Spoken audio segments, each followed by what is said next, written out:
Literary and art club Banihal. Literary and art club Banihal. Literary and art club Banihal کی ہفتہ وار پیشکش. ایک کشمیری شعر اردو معنی کے ساتھ. علم و ادب اور فن سے دلچسپی رکھنے والے چلنت آرٹ گروپ بانہال کے اس یوٹیوب چینل کو سبسکرائب کریں، اس ویڈیو کو لائک کریں اور اس ویڈیو کے بارے میں کامنٹ کریں. آج کا شعر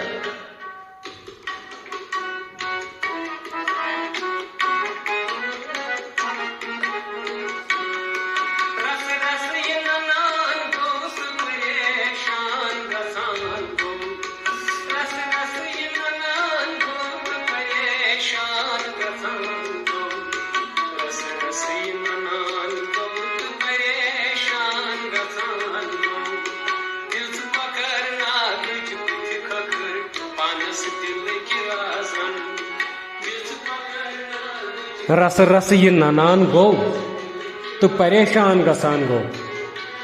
رس رس یہ ننان گو تو پریشان گسان گو. دس کوکر ناگش بت کھکر پانس دلک رازن. کلام مرغوب بانہالی. اب پیش ہے اس شعر کا اردو معنی. ترجمہ، تحریر و آواز بہار احمد بہار.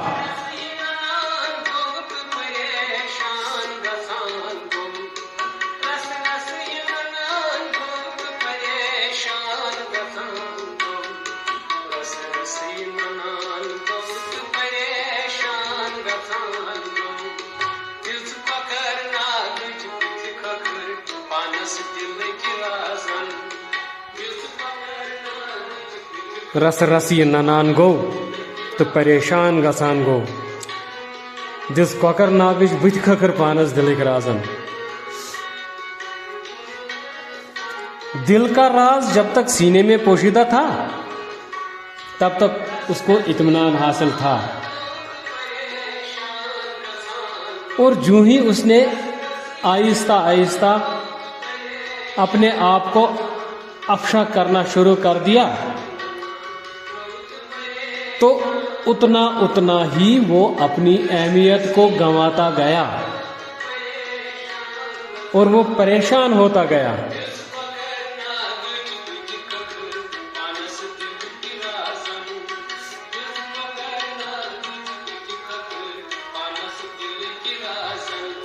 دراصل دل کا راز جب تک سینے میں چھپا تھا تو اس کی اہمیت تھی،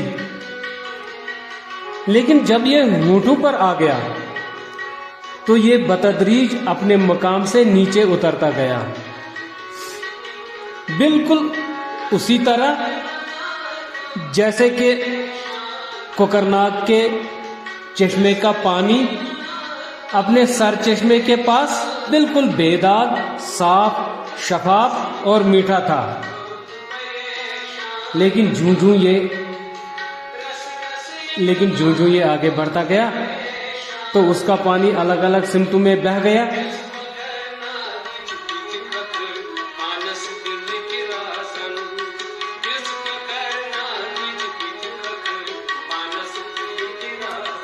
جوں جوں کوکرناگ کے چشمے کا پانی آگے بڑھتا گیا تو اس کا پانی الگ الگ سمتوں میں بہہ گیا اور اس کا وجود ختم ہو گیا.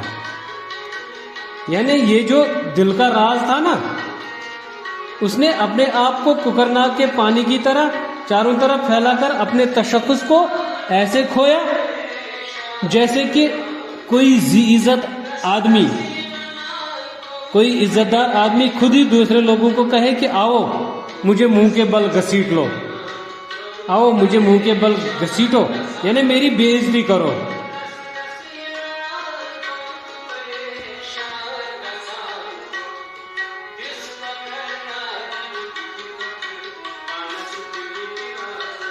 جو مقام انسان کو حاصل ہے، اگر وہ اس مقام کو قائم رکھنا چاہتا ہے تو اسے ویسے ہی کام کرنے ہوں گے جس سے وہ اس مقام پر قائم اور ثابت قدم رہ سکے۔ اگر وہ اس صاف طریقے سے اپنے قول، کار و اطوار قائم نہیں رکھ پایا تو وہ اپنے اس مقام سے گر جاتا ہے، جو کہ اس کے لیے ذلت اور پشیمانی کا باعث بنتا ہے۔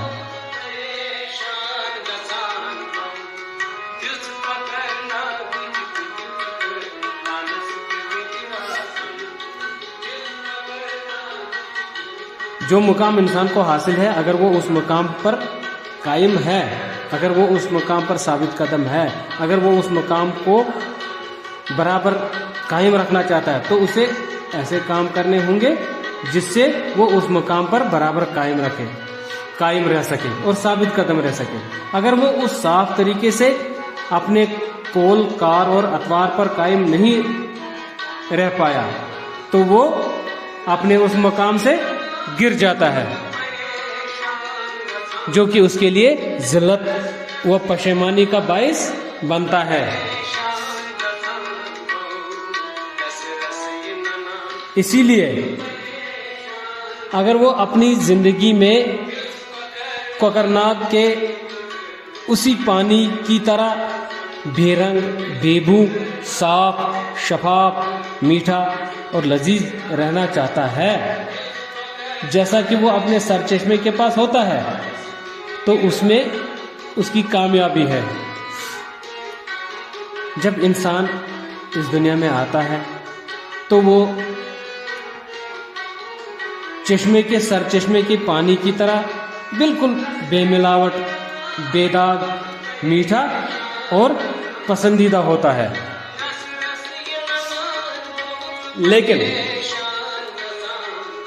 لیکن وقت گزرنے کے ساتھ ساتھ انسان میں خواہشات، طمع اور لالچ اس کے دل میں جگہ پانے لگتے ہیں تو